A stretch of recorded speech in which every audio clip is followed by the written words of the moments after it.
Mesdames, Messieurs, bonjour. Je suis Philippe Rusniewski, le doyen de l'UFR de médecine d'Université de Paris.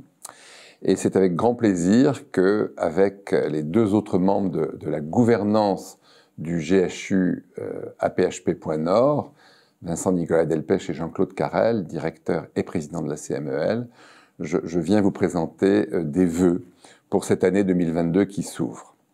Alors bien sûr, la période est difficile, je crois que chacun y insistera, chacun le répétera.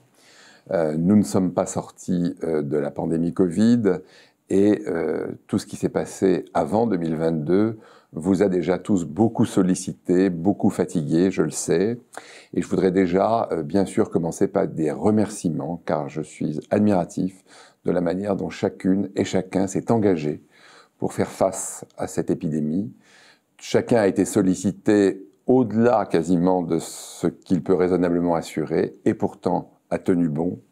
Et je voudrais, au nom finalement de l'université, mais aussi de la communauté médicale, vous dire toute la gratitude pour ce dévouement exceptionnel qui a été d'ailleurs remarqué par toute la société, même si elle ne l'a pas toujours reconnu dans ses aspects les plus matériels. Alors, que va-t-il se passer en 2022? Bien malin qui pourrait le dire. On ne peut qu'espérer que cette pandémie va finalement nous laisser un tout petit peu tranquilles. Je voudrais, au nom de l'université, finalement, au nom de tout ce que représente l'enseignement et la recherche, vous dire à quel point, moi j'espère que cette année va continuer à être porteuse de projets. Je pense qu'on ne peut avancer dans la vie que si nous avons des projets. Et l'université en a beaucoup, en lien très très étroit avec l'hôpital.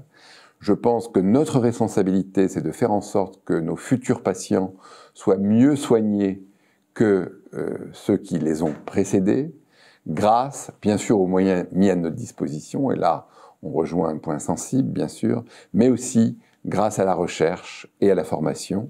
Je crois que ce sont deux caractéristiques très importantes de notre système. Nous n'avancerons que si la recherche et la formation sont fortes. Et voilà un petit peu le message que je voulais vous délivrer. Je sais que vous êtes très étroitement associés dans votre quotidien à ces efforts-là.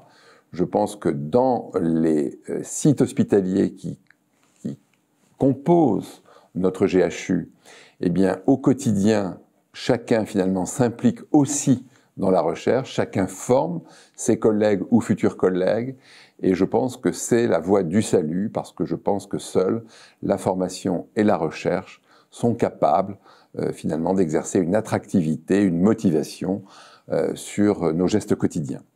Donc je vous souhaite à toutes et à tous une excellente année 2022, dans l'exercice de votre profession, mais aussi et surtout dans votre vie personnelle. J'espère qu'elle vous apportera des joies, des satisfactions et que l'an prochain, nous nous retrouverons contents finalement de ce que nous aurons accompli en 2022. À bientôt.